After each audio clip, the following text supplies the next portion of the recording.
ఇప్పుడు తల్లిదండ్రులు ఎంత బాధపడతారు, తోడబుట్టినోళ్ళు ఎంత బాధపడతారనే ఆలోచన కూడా లేకుండా విచ్చలవిడి శృంగారానికి తెగించేసి బరి తెగించేసి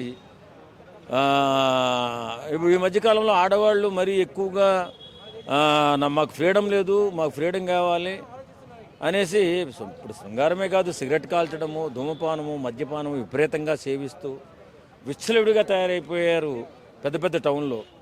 కాబట్టి జీవితాలు నాశనం అయిపోయిన తర్వాత ఏదో వెనక చూసుకోవడం కాకుండా జీవితం బాగున్నప్పుడే జాగ్రత్త పడాలి.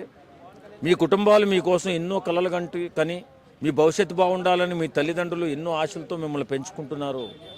మీరు ఇలాంటి చెడ్డ పనులు చేసి సమాజంలో మీ తల్లిదండ్రులు తలదించుకునేలా చేస్తూ మీ భవిష్యత్తును సర్వనాశనం చేసుకున్న యువతకు ఒకటే చెప్తున్నా, మీరు ఏం చేయాలన్నా ఒకవేళ మీకు ఫ్రీడమ్ ఉండొచ్చు, కొంచెం జాగ్రత్త వహించి జాగ్రత్తగా ఉంటే తప్ప ఇది చాలా పెద్ద ప్రమాదకారిగా తయారైపోయింది. ఈ మధ్యకాలంలో ఇచ్చేవి ప్రతి ఒక్కరూ కూడా సాఫ్ట్వేర్ కంపెనీల్లో పనిచేసేటోళ్ళు కానీ, వేరే పెద్ద పెద్ద కంపెనీల్లో పనిచేసేటోళ్ళు కానీ విచ్చలవిడి శృంగారానికి అలవాటు పడిపోయి, పెళ్లికి ముందే విచ్చలవిడి శృంగారానికి అలవాటు పడిపోయిన తర్వాత పెళ్లి చేసుకున్న తర్వాత వాడి కుటుంబాన్ని కూడా నాశనం చేసి ఆమె కుటుంబాన్ని కూడా నాశనం చేయడానికి కారణం అవుతున్నాయి. కాబట్టి మీరు జాగ్రత్తలో లేకపోతే మీ కుటుంబ పరువుతో పాటు మీరు జీవితం కూడా నాశనం అవుతుంది. కాబట్టి ప్రతి ఒక్కరూ ఆలోచించుకుని మీ మనుగడ సాగించవలసిందిగా కోరుకుంటున్నాం.